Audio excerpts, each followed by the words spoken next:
하나님의 말씀이 우리 삶의 기준이 됩니다. 믿으십니까? 하나님의 말씀이 우리에게 힘이자 위로이자 방향이 됩니다. 그래서 우리 예배 자리에서 선포되는 말씀이 우리 성도님들에게 힘이 되며 또 우리로 하여금 하나님의 인도하심이 되는 인생의 방향이 될 줄 믿습니다. 말씀은 그런 힘을 가지고 있습니다. 그렇죠? 그래서 우리는 말씀을 사모합니다. 그래서 이렇게 새벽 기도에 나오셔서 말씀을 듣기도 하고 또 많은 유명한 목사님들의 설교를 듣기도 합니다. 특히 요즘 이제 코로나로 인해서 많은 유튜브 채널들 또 교회에 수많은 목사님들의 설교가 많이 오픈되어 있는 시기이잖아요. 그러다 보니 열심을 갖고 계신 분들은 더 목사님들의 말씀이나 예배의 말씀에 집중하고 사모하시고 이러시는 것 같습니다. 우리 성도님들도 그러시다면 목회자들도 이렇게 유튜브 같은 데나 아니면 목사님들의 설교를 들을까요? 안 들을까요? 듣습니다. 저도 들어요. 저도 이렇게 뭐 좀 좋아하시는 목사님들의 설교도 있고 그렇습니다. 그래서 오늘 좀 그런 이야기 하나, 그렇게 설교 듣다가 어느 목사님의 설교를 듣다가 그 목사님 자신의 이야기를 했었던 그 이야기를 좀 그분의 이야기를 하려고 합니다. 근데 이것저것 많이 듣다 보니까 그분이 누구신지 기억이 안 나요. 근거를 대야 되잖아요. 이런 분이 계셨는데, 근데 내용은 기억이 나는데 그 누구 설교에서 그 얘기를 들었는지 기억이 안 나서 이분이 어떤 목사님입니다라고 소개를 좀 못 하겠더라고요. 찾아보려고 했는데 찾아지지가 않아서 그런 목사님의 이야기를 일단 시작하려 합니다. 그 이야기를 좀 들어보면 기억나는 것은 그분이 개척할 당시의 이야기였던 것 같아요. 이제 자기가 개척을 하고 상가교회에서 힘겹게 이제 목회를 시작할 때 이야기였던 것 같습니다. 상가 건물 꼭대기 이제 임대를 해서 개척을 하신 거예요. 개척을 했는데 오는 사람은 없고, 개척하면 사람들 안 오거든요. 우리 일산중심교회가 개척하시고 나서도 사람들이 막 몰려왔었던 교회지만 그러진 않으셨던 것 같아요. 사람도 없고 참 힘든 시절에 그렇게 되면 교회가 재정적으로도 힘들고 하니까 건물이 좀 이렇게 후줄근한데 보통 개척을 하십니다. 지하 하든가 꼭대기 하든가 싸고 사람들이 잘 안 가는 곳에 개척을 합니다. 그러면 이 상가 계단에 자주 일어나는 사건이 있어요. 그 불청객들이 자주 오거든요. 이렇게 화장실이 급하신 분들이 소변도 놓고 대변도 놓고 이럽니다. 그러면 그걸 제일 빨리 발견하는 사람이 누굴까요? 목사님들이에요. 왜냐하면 그 새벽에 건물 가는 사람이 없잖아요. 목사님들이 이제 새벽 기도 때문에 일찍 간다고요. 다 문 잠겨 있는데 밤새 밤 12시, 1시, 2시 불청객분들이 오셔서 볼일을 보고 가시면 이제 새벽에 그 새벽 4시 반 뭐 이 정도에 4시, 4시 반에 오는 사람이 아무도 없는데 목사님만 옵니다. 예배 문 열라고. 그러면 그 찌린내와 그 물건들이 계단 사이에 있으면 맨날 그거 치우고 이러셨었던 것 같아요. 그런 일들이 상가교회에서는 자주 있습니다. 그렇게 건물 전체가 진동하면 이제 그런 것들을 청소하시는 거죠. 그렇게 늦은 밤과 새벽 사이에 찾아오는 불청객들 때문에 한참 분노도 쌓이고 속상하기도 하고 힘들기도 하고 하시던, 그렇게 화도 많이 막 났던 때였다라고 합니다. 그럴 때 이제 주기적으로 아까 말씀드렸던 그런 대변 소변 이런 넣으시는 분들은 어쩌다가 한 번씩이지만 주기적으로 늘 담배꽁초가 있는 걸 발견을 하세요. 거의 매일 담배꽁초가 있는 거를 발견해서 내가 이 교회 문 앞에서 꼭대기층에 계셨는데 꼭대기층 그 계단 앞 교회 이 문 앞에서 담배를 피는 이 누군지 잡아내겠다라는 마음으로 하루는 잠복을 하셨대요. 그래서 이제 담배 꽁초도 벌어져 있고 거의 또 침도 막 뱉어져 있고 막 이래갖고 참다 못해 범인을 잡으려고 하루는 목사님이 잠복을 하셨는데 밤에 이렇게 잠복을 해서 보니까 늦은 밤에 여고생 4명이 이렇게 올라오더라는 거예요. 여고생 4명이 계단 앞에 자연스럽게 자리를 잡고 앉아서 담배를 하나씩 피더니 침을 뱉더니 욕을 하면서 막 대화를 하더래요. 드디어 이제 범인을 잡은 거죠. 목사님이 숨은 곳에서 나와서 이제 그 아이들을 잡아갖고 혼을 내주고 다시는 이렇게 못하게 하려고 매번 새벽마다 예배 전에 그거 치우기 바쁘시니까 혼내주려고 딱 나가려고 하는데 그날 아침에 했었던 말씀에 묵상했었던 말씀이 떠오른 겁니다. 그것이 오늘 본문 14절이었다고 합니다. 함께 읽어보도록 하겠습니다. 내 형제들아, 만일 사람이 믿음이 있노라 하고 행함이 없으면 무슨 유익이 있으리요? 그 믿음이 능히 자기를 구원하겠느냐. 아멘. 그래서 자신을 돌아보게 됐다고 합니다. 나는 무슨 행함이 있는 삶을 살고 있는지 돌아보게 됐다는 거죠. 그 아이들을 질책하고 혼내면 아이들은 다른 빈 건물을 찾아서 가겠죠. 그럴 거 아니겠어요? 내가 그 아이들을 혼내면 아이들은 다른 빈 건물을 찾아서 이동할 뿐 내가 아이들에게 해줄 수 있는 선한 행함은 무엇일까라는 고민이 그 순간 탁 떠오르더래요. 그런 질문이 들더라는 거예요. 그래서 목사님께서는 아이들에게 나서서 이렇게 따끔하게 한마디 해주는 것이 아니라 그냥 가만히 지켜보셨대요. 그리고 그 다음날 아침에 일찍 일어나서 그것을 정리하면서 뭘 하셨냐면 재떨이를 갖다 놓으셨다고 합니다. 바닥에 담배꽁초를 하지 않게 재떨이를 이렇게 갖다 놓으셨다고 해요. 우습죠? 어떻게 보면 애들이 담배 피도록 교회 이 문 앞에 허용해 준 거리인 거잖아요. 와서 편하게 담배 피렴 이런 거 같잖아요. 재떨이를 갖다 놓으셨다고 해요. 그렇게 재떨이를 갖다 놓으니까 애들이 이제 뭐 매일 오는 거죠. 매일 오는데 그렇게 며칠이 지나서 아이들이 계속 오니까 목사님이 이제 거기다가 초콜릿과 과자가 담긴 통을 추가로 채워놓았다는 거예요. 꼭대기 4층 꼭대기니까 사람들이 잘 안 오잖아요. 문 닫으면 잘 안 오니까 교회에 관련된 분들 아니면 안 오니까 거기에 초콜릿과 과자를 갖다 놓고 편지를 이렇게 써놓으셨대요. 내용은 학생들 같은데 무슨 이유로 무슨 힘듦으로 이렇게 매일 이곳에 찾아와서 담배 피우고 그러는지 잘 모르겠다. 그러나 건강에 좋지 않으니까 스트레스를 담배가 아니라 이 과자, 다과로 해결했으면 좋겠다라는 내용의 편지를 써서 그 안에 놓으셨다고 합니다. 그렇게 매일을 초콜릿과 과자와 먹을 것들을 채워놨대요. 개척교회가 무슨 돈이 있다고 그걸 매일 하셨다고 합니다. 약 1년이 지나고 겨울이 되자 아이들은 정말 거짓말처럼 싹 사라진 거예요. 아무래도 학교를 졸업한 것이겠죠.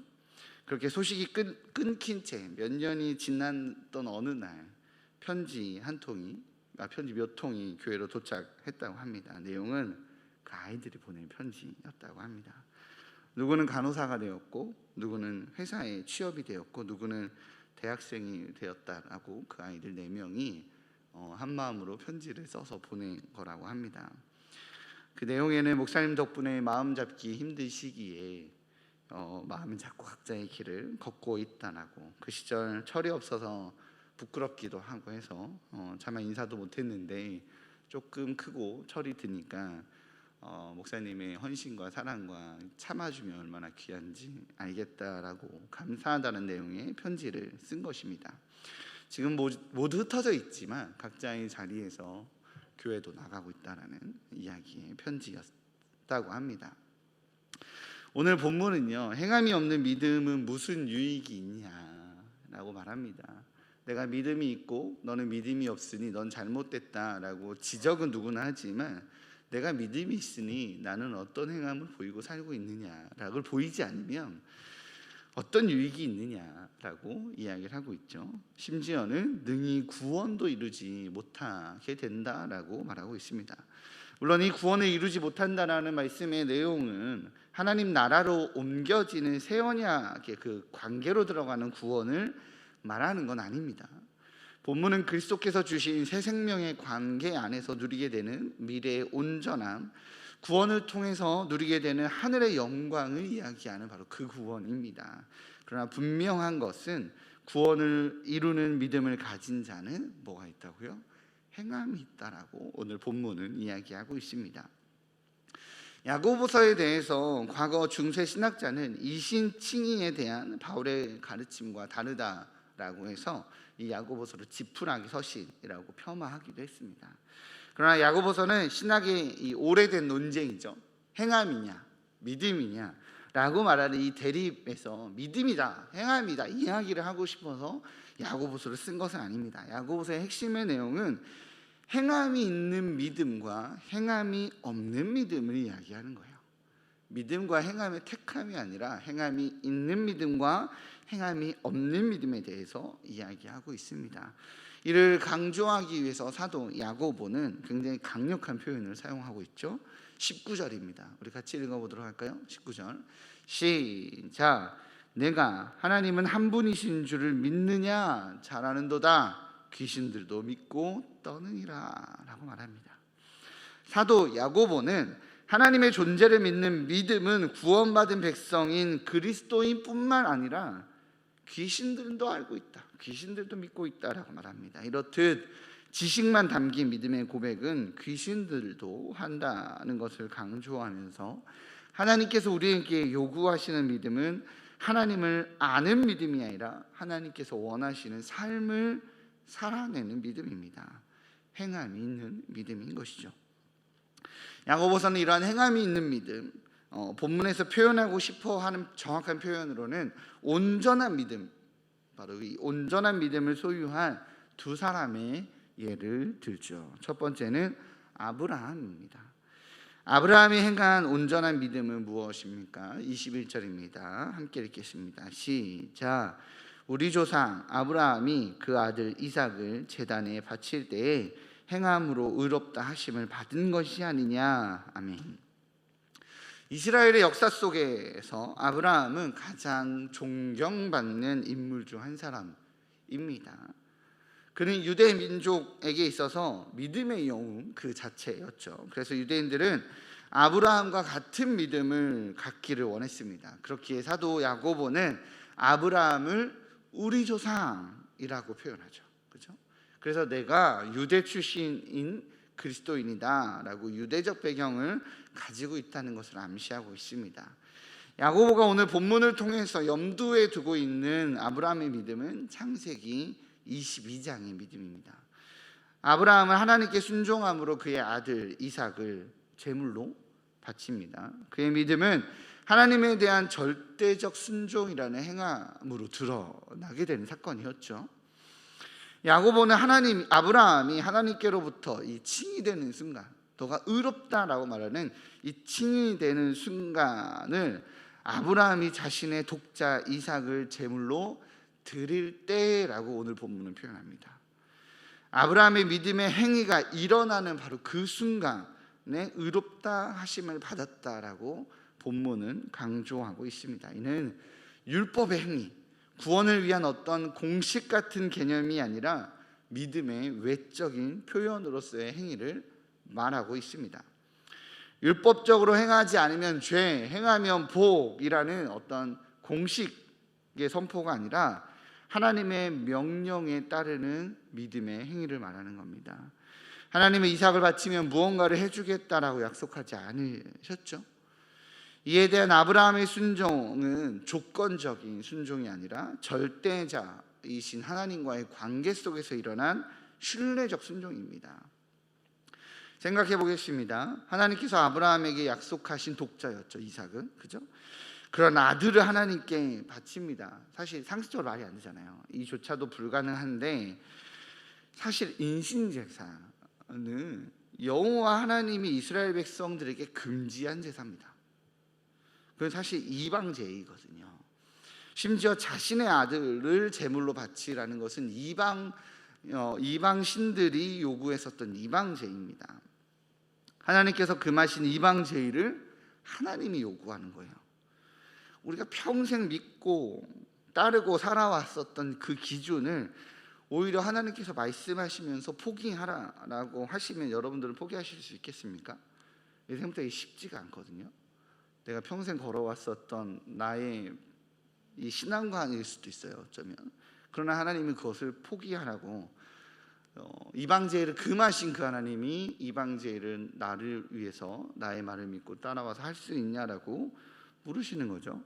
그런데 성경 안에서 생각해 보면 하나님은 하나님을 신뢰함으로 평생을 지켜온 것을 포기하도록 요구하시는 경우가 생각보다 많습니다. 베드로에게 부정하여 먹지 말라라고 한 음식을 먹으라고 하셨죠. 그죠? 이사야와 에레미야에게는 다윗과 솔로몬을 통해 너희들이 지켜와라, 예루살렘 성전을 지켜와라, 이곳이 약속의 땅이다, 이곳을 바라보고 기도하며 내가 이루어주겠다라고 말씀하셨음에도 불구하고 이사야와 예레미야에게는 가나안 땅을 포기하고 포로로 잡혀가라고 합니다. 이렇듯 본인이 평생 지켜온 종교적 가치관을 버리라고 하실 때도 있습니다. 여러분은 순종하실 수 있으시겠습니까? 사실 저는 의심부터 할 것 같습니다. 내가 잘못 들은 거 아니야? 라고, 그죠? 그러나 아브라함은 포기했습니다. 절대자의 명령 앞에서 그는 자신이 가지고 있는 생각과 문화와 가치관과 경험을 모두 포기합니다. 그리고 명령을 행하신 하나님을 믿고 순종하고 따릅니다. 지난주 토요일에 저희 교구 이제 3대 지파의 남자 순장님들과 순장 모임을 했습니다. 그때 이산무 장로님이 그 이야기를 하시더라고요. 순장님이시거든요. 그때 그냥 앞뒤 없이 나눔하시자고 하니까 그냥 순종합시다. 그것이 가장 지혜로운 방법입니다. 순종하니까 다 됩니다. 이야기를 몇 번이나 강조하시면서 신나하시며 하셨습니다. 그 말의 뜻은 온다방으로 여러 한계와 어려움이 사실 있잖아요. 온라인으로 나눔을 하고 다락방을 하고 또 어르신이니까 어려우실 수 있는데 그저 순종했는데 그것 때문에 그것 덕분에 이 코로나 기간을 자신이 얼마나 잘 이겨왔는지 기쁨으로 이겨왔는지 모르겠다는 거예요. 그래서 너무 좋다고 하시는 겁니다. 자신도 처음에는 부담됐고 걱정되었는데 그냥 믿었다라고 합니다. 믿으니까 순종하게 되었다라고 합니다. 맞습니다. 믿으면 순종하게 되어 있습니다. 믿으면 행하게 됩니다. 아브라함도 그랬습니다. 명령의 내용을 믿은 것이 아니라 명령의 내용을 받아들인 것이 아니라 명령자를 믿은 겁니다. 명령자인 하나님을 믿었기에 순종한 것이죠. 그러자 하나님께서 주신 복이 있죠. 뭐죠? 23절입니다. 같이 읽어보도록 하겠습니다. 시작. 이에 성경에 이른바 아브라함이 하나님을 믿으니 이것을 의로 여기셨다는 말씀이 이루어졌고 그는 하나님의 벗이라 칭함을 받았나니. 아멘. 아브라함이 믿은 것은 하나님입니다. 전통이나 지식이나 율법이나 사회 통념을 믿은 것이 아니라 명령자인 하나님을 믿습니다. 그러자 성경은 하나님의 벗이 되는 복을 얻게 됐다라고, 그러한 칭함을 얻게 됐다라고 말하고 있습니다. 우리는 살아계시기에 오늘도 우리에게 말씀하시는 하나님의 음성에 순종하여 하나님의 벗이나 칭함을 받는 복을 누리시기를 주님의 이름으로 축복합니다. 두 번째는 기생 라합입니다. 25절입니다. 한번 같이 읽어보도록 할게요. 시작. 또 이와 같이 기생 라합이 사자들을 접해하여 다른 길로 나가게 할 때에 행함으로 의롭다 하심을 받는 것이 아니냐. 아브라함은요, 이스라엘 백성들에게 있어서 믿음의 조상으로 누구에게나 존경받는 훌륭한 인물이었지만 라합은 이방인의 천한 기생의 신분이었습니다. 오늘 본문에서 번역된 기생이라는 단어는 히브리어로 포르네라고 하는데 정확한 뜻은 창녀입니다. 그리고 여호수아 2장 9절에서 10절을 통해 하나님께서 가나안 땅을 이스라엘에게 주신 것을 알고 있다라고 고백을 하죠. 또 이스라엘 백성들이 어떻게 출애굽을 하게 되었는지 들었다라고 고백을 합니다. 그리고 라합은 하나님께서는 하늘과 땅의 하나님이시라고 고백하죠. 그러나 그녀의 고백은 그냥 고백으로 끝나지 않습니다. 라합은 이스라엘의 정탐 꿈들을 숨겨주고 탈출시켜주는 그 행위로 내가 한 이 믿음의 고백을 입증합니다. 삶으로, 행동으로. 그렇죠? 그녀의 행위를 통해서 사도 야고보는 그 라합 역시 의롭다 하심을 얻었다라고 말합니다. 이방인인 기생 라합은 아브라함과 달리 천한 신분이죠. 또 이방인이잖아요. 그러나 아브라함의 믿음과 기생 라합의 믿음을 하나님께서 동일하게 의롭다라고 칭함을 받은 그런 의로운 몸이라고 아브라함의 믿음과 아브라함과 기생 라합을 같은 선상, 같은 위치에 사도 야고보는 놓습니다. 여러분도 그러실 수 있으시겠어요? 여기에 몸 파는 여인이 와서 신앙생활을 하는데 그 여인이 신앙의 어떤 행위들을 했다라고 해서 그의 신앙과 교회 장로님들, 목사님들, 권사님들 평생을 지키며 살아왔었던 일을 같이 의롭다라고 동등하게 대하며 그분들을 평가할 수 있겠습니까? 그러나 야고보는 그렇다라고 말하는 겁니다. 그는 야고보는 지위나 신분으로 하나님께서 의롭다라고 칭하시지 않으셨다라고 말합니다. 오직 의롭다 칭함을 받은 단 하나의 이유는 믿음이고 그 믿음을 드러내는 증거로서의 행위라고 오늘 본문은 말하고 있는 거죠. 믿음은 순종의 행위를 통해서 성숙의 단계로 이르게 됩니다. 야고보는 믿음이 행위로서 완성된다라고 말하고 있습니다. 이는 믿음 그 자체가 어떤 결함이 있어서가 아닙니다. 참된 믿음은 씨앗 같은 거거든요. 그러기에 그 안에 생명의 요소를 다 가지고 있습니다. 씨앗은 다 가지고 있으니까요. 그 자체만으로도 온전함을 가지고 있어요. 씨앗이 발화되지 않았다고 해서 그 씨앗에 결함이 있다라고 말할 수는 없습니다. 그러나 이 행위라는 것은 이 생명의 요소를 가지고 있는 씨앗이, 이 믿음이 열매를 맺는 것을 의미합니다. 씨앗의 존재는 발화되고 줄기를 맺어 열매를 맺는 데 있듯이 생명의 요소를 가지고 있는 믿음은 행위로서 성장하고 열매를 맺어야 합니다. 그럴 때 온전한 믿음이 된다라고 야고보는 이야기하고 있습니다. 오늘 사도 야고보가 말하는 행함은 무엇일까요? 야고보의 저작 연대는 야고보의 순교 전인 AD 60년경입니다. 이 당시 성도들은 바울의 이신칭의 교리를 잘못 이해하고 믿음은 구원받으니까 이 땅에서 막 살아도 된다고 생각했습니다. 자기만 돌보는 이기적인 삶을 살아왔습니다. 하나님의 말씀대로 서로를 돌보라고 말하는 이 내용들은 율법이라고 치부시키고 나는 믿음으로 구원받았으니 괜찮다라는 이상한 신앙을 가지고 있었습니다. 야고보서의 수신자는 흩어져 있는 12지파입니다. 이들은 스데반의 순교 이후에 박해를 피해서 예루살렘을 떠나 전 세계 난민으로 흩어져 있었던 삶을 살고 있었던 유대인 그리스도인들입니다. 이들의 삶은 불안했고요, 안정적이지 않았습니다. 도망 다니는 삶, 쫓기는 삶, 머리 둘 곳 없는 삶입니다. 해외 이민자분들을 만나면 이런 비슷한 느낌이 있어요. 삶이 안정적이지 않거든요. 늘 불안하거든요. 이 이방인으로서의 이 불안정함이 있었는데 이들에게 그랬다는 거예요. 그렇게 삶이 불안정하니까 어떻게 됐냐면 이기적이게 됩니다. 그렇게 삶의 불안정으로 인해서 살아남는 것이 우선이기에 하나님의 말씀을 따르기보다 자신의 생존이 무엇보다도 먼저인 삶이었습니다. 이기적이게 되고 패거리를 짓게 되고 패거리를 짓게 되니 차별하게 되고 긍휼을 잃어버리는 존재가 됩니다. 바로 그것이 야고보서 2장 앞부분의 이야기예요. 우리는 어떤가요? 코로나로 일상이 무너져서 경제적인 삶이 위협을 받을 때, 관계적으로 고립될 때, 그래서 나 스스로조차 돌보기 어려울 때, 불안함과 두려움으로 힘겨워할 믿음의 동료들보다 하나님의 말씀에 순종하여 하나님의 의와 사랑을 드러내기보다 사실 나 먼저 보이지 않습니까? 그것이 인간의 연약함입니다. 불안정한 직장이 먼저 고민이었고, 코로나로 인해서 변화된 이 수많은 변화가 부담이었고, 거부감 먼저 들어오는 것이 우리의 인간의 연약함입니다. 그렇게 인간이라는 존재는 위기 앞에서 자신만을 먼저 돌아보게 되는 방어 기제가 발동이 되고 이기적이게 됩니다. 왜요? 두려우니까요.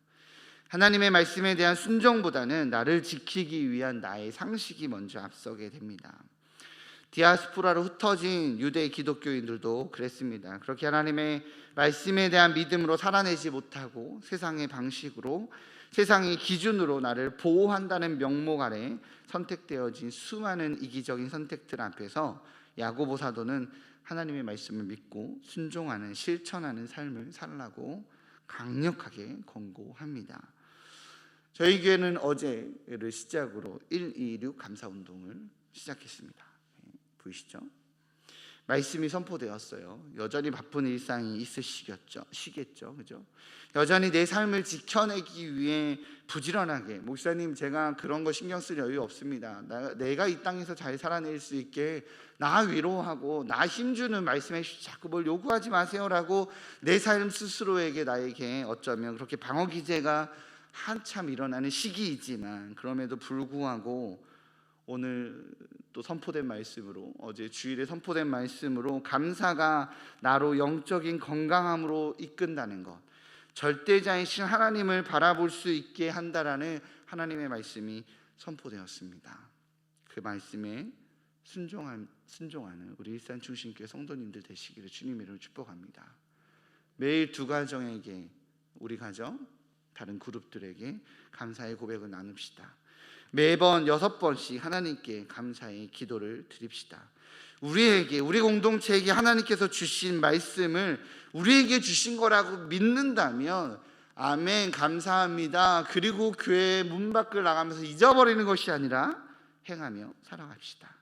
그럴 때 행함이 있는 믿음, 온전하게 의롭다라고 하나님께 칭찬받는 바로 그런 믿음이 된다라고 오늘 말씀은 선포하고 있습니다. 이러한 영적인 원리를 신뢰하기에 행함이 있는 믿음, 하나님께서 온전하다라고 칭하시며 나의 벗이 되는 그런 삶이다라고 칭하시는 그런 그리스도인의 삶을 살아내시는 우리 일산 중심교회 성도님들 되시기를 주님의 이름으로 축복합니다.